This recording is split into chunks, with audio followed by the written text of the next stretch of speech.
வணக்கம் மக்களை, இந்த வீடியோவில் நம்ம என்ன செய்தி பார்க்க போகிறோம்னா, படித்து சொன்னோம் சண்டை வேணாம்னு, இப்போ பணத்தை கூட எரிக்க முடியலையே, இப்படி ஒரு சிக்கலா இணையதளத்தில் வைரலாகும் செய்தி. வாங்க என்ன தகவல்னு இந்த வீடியோவில் விரிவாக பார்க்கலாம். முதன்முறையாக நம்ம சேனலை பார்க்குறீங்கன்னா சப்ஸ்கிரைப் பண்ணாதவங்களாம் சப்ஸ்கிரைப் பண்ணிக்கோங்க. பெல் பட்டன் சிம்பல் அமைக்கி நம்ம சேனலோட நோட்டிஃபிகேஷனை எனபிள் பண்ணிக்கோங்க. நாங்கள் போடுற வீடியோ எல்லாமே உங்களுக்கு உடனுக்குடனே வந்து சேரும். மேற்கு ஆசியாவில் அதிகரித்து வரும் போர் பதற்றம் இந்தியாவின் அன்றாட வாழ்க்கை மெதுவாக பாதிக்க தொடங்கியுள்ளது. குறிப்பாக சமையல் எரிவாயு, ஜிஎன்சி மற்றும் வணிக எரிவாயு சிலிண்டர் விலை உயர்ந்து வருவதாக பல துறைகளிலிருந்து தாக்கத்தை ஏற்படுத்தி வருகிறது. வீடுகள் முதல் தொழிற்சாலைகள், போக்குவரத்து துறை மட்டுமல்லாமல் இறுதிச் சடங்கு சேவைகள் கூட இந்த தாக்கம் உணரப்படுகிறது.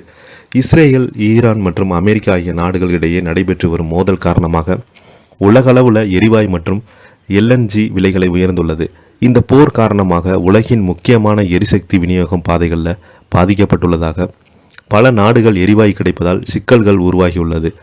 இந்தியாவில் தற்போது பெட்ரோல் மற்றும் டீசல் விலைகள் பெரிதாக உயர்வில்லை என்றாலும் பிற எரிவாயு துறைகள் அதன் தாக்கம் தெரிகிறது. மத்திய அரசு வரி குறைப்பு மற்றும் சலுகை மூலம் பெட்ரோல் டீசல் விலைகளை கட்டுப்பாட்டில் வைத்திருப்பதால் டெல்லியில் 1 லிட்டர் பெட்ரோல் மற்றும் டீசல் விலை 94 முதல் 100 ரூபா வரை நிலைத்துள்ளது. ஆனால் உலக சந்தையில் கச்சா எண்ணெய் விலை சுமார் 10 முதல் 15% வரை உயர்ந்துள்ளது. பீப்பாய் ஒன்றுக்கு 75 முதல் 85 டாலர்கள் வரை சென்றுள்ளது. இந்த நிலையிலை தொடர்ந்தால் எதிர்காலத்தில் எரிபொருள் விலைகள் மாற்றம் ஏற்பட வாய்ப்பிருப்பதாக நிபுணர்கள் கூறுறாங்க. இதற்கிடையே இந்தியாவுக்கான எல்என்ஜி இறக்குமதியில் பாதிப்பு ஏற்பட்டுள்ளது.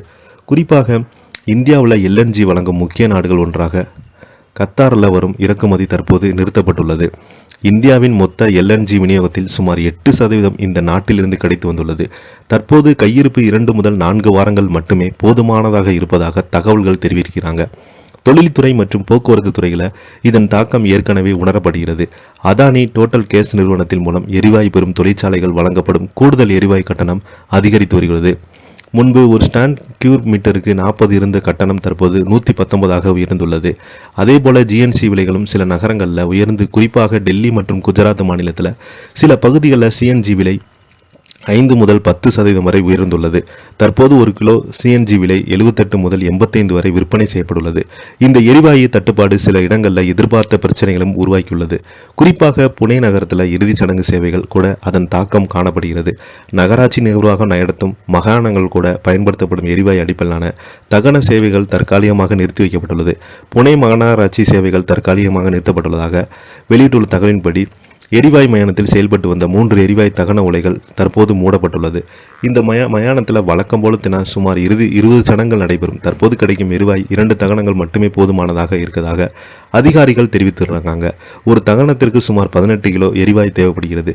இதனால் தற்போது அந்த மயானத்தில் உள்ள மின்சார தகன உலைகள் மர எரிப்பு அமைப்புகள் மட்டுமே பயன்படுத்தி வருகிறது. அங்குள்ள 5 மின்சார உலைகள் மற்றும் காற்று மாசுபாட்டை கட்டுப்படுத்தும் வசதியுடன் கூடிய மரத்தகன அமைப்புகள் செயல்பட்டு வருகிறது.